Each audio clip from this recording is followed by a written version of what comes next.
Turn to the healthcare battle in Washington now. Frustrated by Congress's failure to pass a bill, President Trump is saying he's going to use the pen to clear the way for Obamacare alternatives. That's exactly what he did last night. The White House announcing plans to end billions of dollars in subsidy payments to insurers under the Affordable Care Act. Earlier in the day, he signed an executive order allowing employers to offer coverage across state lines.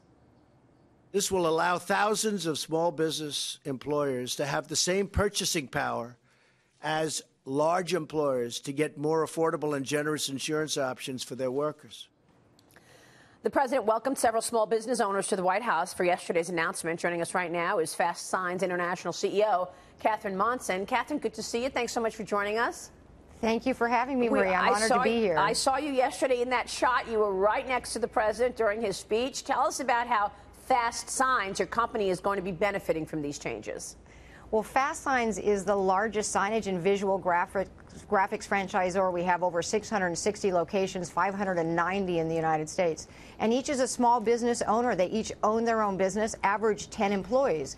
So what we're going to be able to do with an association health plan is really have that supply chain, that purchasing power.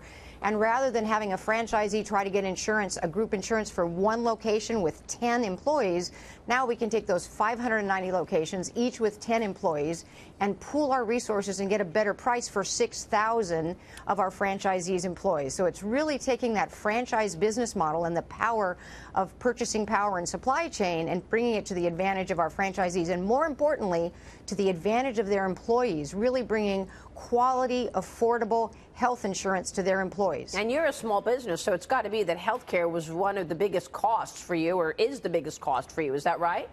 Exactly right. And we've seen our premiums skyrocket year after year. Our franchisees have had that same situation. And this ability now to pool our resources with association health plans is going to be just fantastic, not only for Fast Signs franchisees, but all small business owners, because small businesses can pool together with any association, whether it's the NFIB or whether it's the International Franchise Association, but bringing that strong purchasing power that big companies already have. This order, Catherine, at Stegan McDowell, was just signed by the president. However, are the insurance companies ready to act on it? Have you had conversations with insurance companies about setting up these association health plans, and have they quoted you lower premiums? Well, we haven't actually gotten that far yet. Those insurance companies need to first know that they have the ability to sell insurance across state lines and bring that competitive pricing power to bear.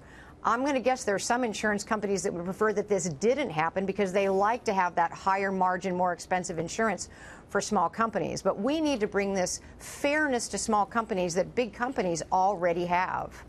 Catherine, it's Kevin Kelly here. So I'm a small business owner, and I think one of the biggest things to consider is, can I band with another small business, and how does that look like? What are your thoughts on initiating this and implementing it? Are you going to, have you already started, and are you going to designate and hire somebody to overrun and oversee this as an association just for Fast Signs?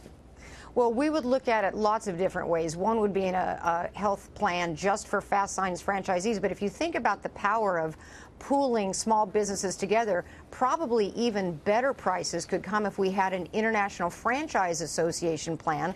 I'm on the board of directors of the International Franchise Association. There are over 733,000 small businesses in the U.S. that are franchised. So instead of looking at getting the pricing power for 6,000 Fast Signs franchisees employees, we could be looking at millions of employees and then bring even better pricing, better quality health care with more options to all of those members of the International Franchising Association. That's a big deal. Brian Bremberg. Catherine, so the president is moving here with the stroke of a pen, and obviously you're a big fan of what he's doing, but what's done with the stroke of a pen can be undone with the stroke of a pen. Are you really still looking for Congress to step up here and provide some legislation to provide a more comprehensive solution to what's going on with health care, or are you just, is this the best we can get at this point? Well, I hope it's not the best we can get, and you have been absolutely reading my mind. I don't know quite how you do that. We're very excited about H.R. 1101, which was passed with great bipartisan support in the House of Representatives just last March, and it has been languishing in the Senate. You're exactly right. An executive order can be undone with the next administration. So we really need a legislative fix, and I'm very hopeful that the president signing this executive order is going to get some pressure on the Senate to take up H.R. 1101 and pass it, because that is an amazing way for us to codify, if you will, association health plans. It's a very important bill. Just real quick, one thing in the Wall Street Journal today with President Trump ending the subsidies to health insurers. The Journal's reporting that the president has told at least one lawmaker he would support preserving these payments if the deal, the bipartisan deal between Lamar Alexander and Patty Murray comes together. So these subsidies might not go away. I just wanted to point that out. It's Catherine, what do you think about that? Well, I think that sounds like a good negotiation plan. Kind of the art of the deal, so to speak. He's a deal maker. Catherine, good to see you. Thanks so much for talking with us this morning. Thank you for having me. We'll be watching the developments. Catherine Monson joining us there. Coming